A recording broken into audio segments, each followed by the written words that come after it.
ተሳለ ያደነዝ ጓደኛ አረ ፍቄ ና ስድብህን ጠጣ አንተ ደነዝ መኪና ገዛልሻለሁ ምናምን ብለህ እኔን መሸወድ ነው አረ ተረጋጊ እኔ ሊፍ ምንድነው እንደዚህ ጥድፍ ማለት ተረጋጊ እስኪ መጀመሪያ ሳሚ ወይ እንግዲህ ያው ቁልፉን ስጠኛ ይውጣ እና የገዛሁት ለሱ አይደል ላንተ ነው እንዴ አምጣ አምጣ አውጥላ የኔ ኤሊፍ ይኸው ህልምሽን እውን አርግልሻለሁ ነይ አይ እንጀሪ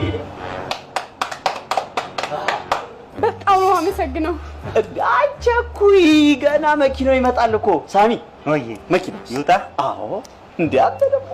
ችግር አለ አንተ ጋር አይውልሽ እኔ ሊ እንግዲህ እቺን ያልቆይ ናሽ እንግዲህ እንደዚሁ እንደመጣሽ ይሄን እየነዳሽ አሁን መሄድ ትችያለሽ ይሄን ነው የምነዳው ታዲያ